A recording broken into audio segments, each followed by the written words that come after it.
So all of our actions are maximally transparent. In fact, I don't think there's been, I don't know of a case where an organization has been more transparent than the DOGE organization.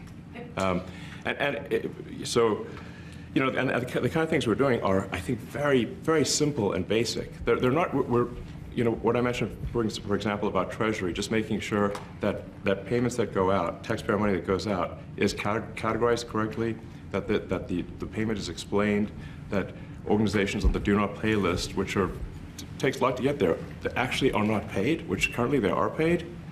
These are not individual judgment decisions. These are about simply having sensible checks and balances in the system itself to ensure that taxpayer money is spent well. So it's got nothing to do with, like, say, a contract with some company of mine at all.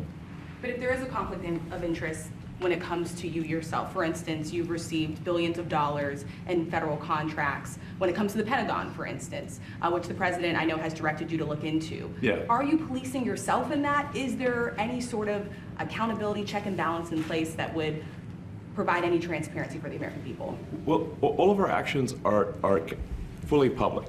So if you see anything, you say, like, wait a second, hey, Elon, that seems like maybe that's, you know, there's a conflict there. It's not like people are going to be shy about saying that. They'll say it immediately, you know? Including you yourself. Yes. But transparency is what builds trust, not simply somebody asserting trust. So not somebody saying they're trustworthy, but transparency, so you can see everything that's going on. And then you can see, am I doing something that benefits one of my companies or not? It's totally obvious.